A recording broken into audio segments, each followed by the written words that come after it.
Hey, we're still here in LA for E3, now sitting comfortably in the apartment that we're staying at, and we've all gathered here on the couch to talk about VR. Of course, a huge deal here at E3, and I thought we'd start out with you, Bengt, and with the surprise of the show.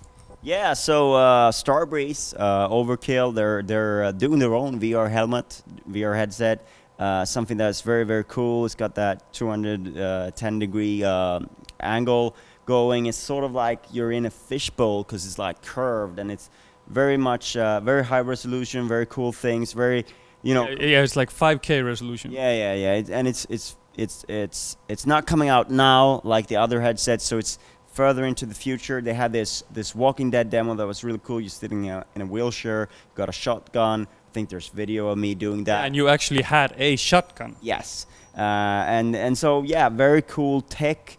Something that's very promising, and the way they conveyed it and what they said is basically, you know, we're just getting started on VR. You know, it's starting now. There's no reason why in 2 years, you know, things are going to progress a lot. So this is something that they're hinting at what's next, and that they've got their own sort of tech setup for it. So going to be very interesting to see, and you know, I think it's good for VR to have different challengers now, because, you know, the road isn't clear. We don't know where VR is going, and there's good that there's different technologies being worked on, and we'll see what works out and what, you know.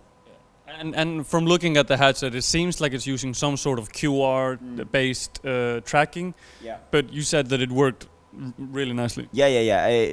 You know, the shotgun, very much one-to-one movement when I was moving it, and I was using it both to open doors and things like that, and to shove things, and at the end, you know, no spoilers here, but in Walking Dead you usually die as you're playing it, so that was the case here. You were left alone on your wheelchair, and that's not a good position to be in without any shotgun shells, so you were trying to sort of get them off, and it's just, you know, no point on it. So very cool demo, very cool tech. It's far in the future, but it was nice to see a glimpse of it here at E3. Yeah. Me and Nick, we went to the Oculus booth and got to try out the latest iteration of... Is it the actual consumer model that you got to try? I'm pretty sure it is. It was at least close to it. It was now I've like tried Oculus 3 times, I think, and it's a new one every time. There was the first with built-in headset, which was really nice. Yeah. Felt a lot better than it looks. It looks a little bit flimsy. Consumer model, actually, yeah.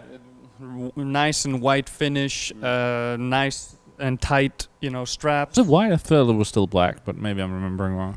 I thought the Morpheus. But you need glasses, so. Yeah, I found that out during the demo. Actually, when it it's Morpheus is white, but yeah, Dóri found out that he was like, it's out of focus. The tech guy was like, nope. So Dóri needs glasses. But yeah, it also has like built-in headphones, which I liked a lot, because that has been kind of my gripe. Yeah, I mean, it's not a problem when you try the demos, but that's one of the things we've talked about, that when you get the headset, who's going to help you with putting all that stuff on and having that Coke ready when you're done and all that. So this was, but so that one was easier just to put on and you were there. Yeah, and also it didn't have what the latest iteration had, the buttons on the actual rim of the device. It's like if you took it off with the wrong hand, you turned the whole thing off and it had to restart and reboot. And the straps worked quite satisfactorily, but then we also tried out the Morpheus, and I was actually pretty damn surprised with that. Both with the quality of the experience, sitting in a car shooting, and I was just instantly teleported there. It's like it took like 20 seconds or something, and I had forgotten that I was sitting on a chair, and I thought I was in a car, opening the doors, looking out, and shooting out the windows, and all that stuff. And the headset felt so light. Yeah. It's just like on the top rim of your head, and you almost can't feel it at all after you've adjusted it. Although it had separate headphones as well, and that was kind of... Yeah, that's what they need to work on. I think for demos as well, the one I tried there was, I mean, I played Chronos at Oculus, and all of them sort of still feel like tech demos, but that wasn't as... It's a third-person game, so there's something... It was fun and stuff, but the first person with Oculus, where I started sitting in a chair and then got sort of intimidated by a big guy that like threatening me, and and then afterwards getting in a scene where I get to pick up a gun and put in like new magazines in and crouch and like shoot enemies in first person, and like forget that you're... I mean, you're playing a video game, but you don't think about that you're holding move controls. It's really weird, because I afterwards I actually thought I was holding a gun in a way, and that's one of the few I've tried that does that. And the move controllers that worked really great, nice as well. Yeah, so I had plenty of experiences with Morpheus. I played, I think, 5 demos. Sadly, none of us got to play Rigs, which is their sort of e-sporty first-person shooter experience. But I did get to try something called Kitchen, which was the Capcom demo for Morpheus. Very scary. I actually screamed. You know probably what's going to happen, but you're such a vulnerable position. Your hands are tied. You're trying to get someone who's injured to cut off your rope. Something comes up behind them and they're taken out, and then you hear things and you're sitting there, you're stuck in your chair, and that's the thing you can do. It's really immersive to have that thing on. Yeah, absolutely. And then of course at the end of the demo, when I'm taken out, someone touches my knee and I'm freaking out. Yeah, I was just say one of the people in the booth touched your knee in real life, and that's why you're like, whoa. Whoa, that's too close for comfort. But yeah, very cool sort of scenario setting. It's one of those tech demos, like, I don't know, like, how to turn this into a game or something, but, yes, the level of immersion sort of tells me that horror games... That's going to be great, I want to mention another thing with Dóri and I playing is when Dóri got to play his first, mine was opposite, started a little bit later than him, and I was standing next to Dóri, like, watching him doing it, and then one of the people there were like, you should move out of the way, because he's going to be moving a lot, so like when you forget you're in that world, and he said someone earlier had almost got punched in the balls, because you're just, like, doing stuff to the side, and the same when the one we both did is, like... Shame he told you to move. I was like, thanks, I appreciate it. The one we started with, like, you start sitting on a chair, and the girl that instructed me was like, you're going to start sitting and then you're going to stand up and then don't sit down again because I'm going to remove the chair.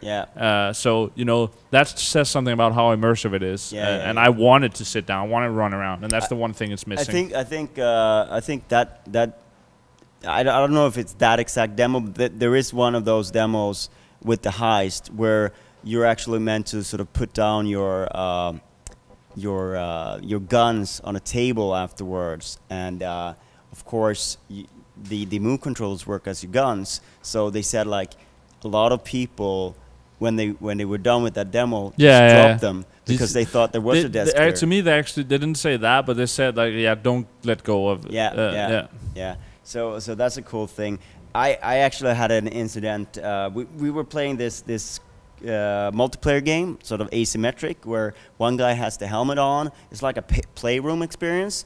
One guy has the helmet on. He's sort of like this dragon, and then the other players are playing against him. And so in the beginning, you're sort of trying to dodge him. He's using his head to sort of aim for you and trying to hit you with strikes, and you're trying to dodge with just using the controller. And then the other part of it is you're trying to take him out by throwing things at him, and he's trying to dodge them with moving his head. And the guy we played with, he moved a lot during that demo. He was all over the place, and we're sitting in the same couch, so that got a little bit competitive, I gotta say. So that was a competitive game. I was gonna say, like, I think almost all of the demos and experiences that I've tried, at least, it either puts you into a cockpit or sitting down in a car. And you can move your head as much as you want, but there's no running. We saw actually next to one of the interviews we were doing today, there was a booth where they had you standing on one of those where you could run, and then you sort of run on the... When he's put into a full rig and doing that, but that it's not... They still haven't solved the whole fact of you in real life or sitting down. No. And your character's moving. But that might be the way you have to go. Other than that, like, I've before tried, like, third-person platform that worked pretty well. It's not the optimal thing for Morpheus, but I would definitely play more of that when it becomes a full game and not just a demo. Unfortunately, we have to say we didn't try the Steam versions? I mean, Valve weren't really at the show. I don't know if there may have been a demo somewhere around there with Behind it. closed doors. Yeah. Well, or maybe some developer had some sort of prototype on it. Yeah, because they have sent out the dev kits. So I can't say that it wasn't there for sure. One thing that I did get to try myself that's not VR, but it's augmented reality instead, was the HoloLens, and that was a very powerful thing. That piece of technology,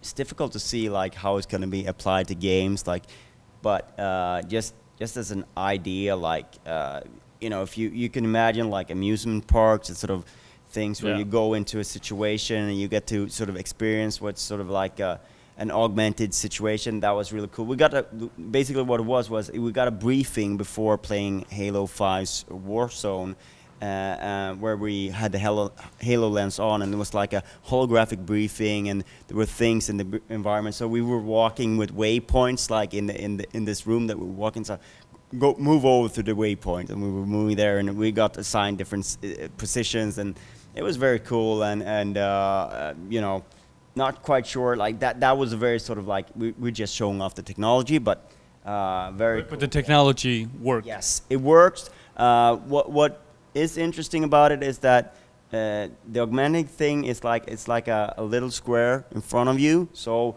it's not your whole field of vision. I don't know if that's something that they're expanding on. Hopefully. I think the first iteration that they showed had a bigger lens that went over your face, but the new one is smaller. Yeah. Maybe it's something in testing they found out that it's better to actually be able to look around and. It is and it isn't, because it sort of feels like you're looking through a window that is a little bit limiting, and also like there would be like. You wouldn't see the whole thing, so you'd look up a little bit and then you see more of it. So it sort of breaks the illusion of actually being that there's a hologram there. At the same time, I don't know the sort of the reasoning behind it, but very impressive tech nonetheless. But as I said, it's not VR really; it's AR. So we got a lot of cool experiences, and looking forward to it actually sort of. Launching proper. Yeah, seeing it hit the market. Yeah, that's going to be interesting. Yeah, I mean, I've been a huge skeptic. Like I've said, I've tried. Maybe you just need to get glasses. Yeah, I mean, that might be it. I'm saying I've tried early iterations of the Oculus, and it wasn't until I put on. Maybe it was just also because the demo was so great for Morpheus. Yeah, I think that's the thing for me. In the end, like. I think that the thing that's going to set things apart is going to be the software. It's going to be where is there a great game, It doesn't matter if one is 2K and the other is 3K and all that. It matters. They're all sort of immersive enough. If the games are good, if it looks good, that's going to be the I mean, difference. I think that the most important things are that it's not too heavy on your face, so that you can forget about it, and that it doesn't cause you motion sickness. So the frame rate has to be good. And I mean, the resolution as well, because if you're staring at the pixels... but to a certain point. Yeah. But yeah, I'm sold on VR, so that's good. All right.